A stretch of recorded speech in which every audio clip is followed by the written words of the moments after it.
कंटाळी घाणेरी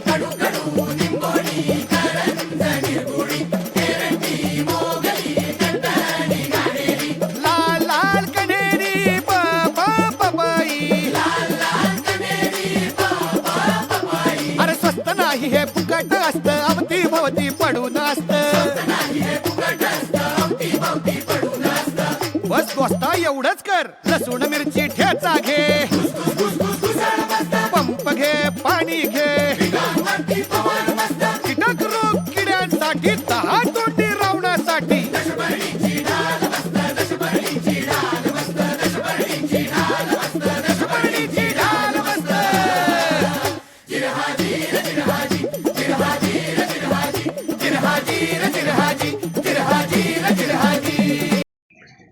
एक शेती एक शेती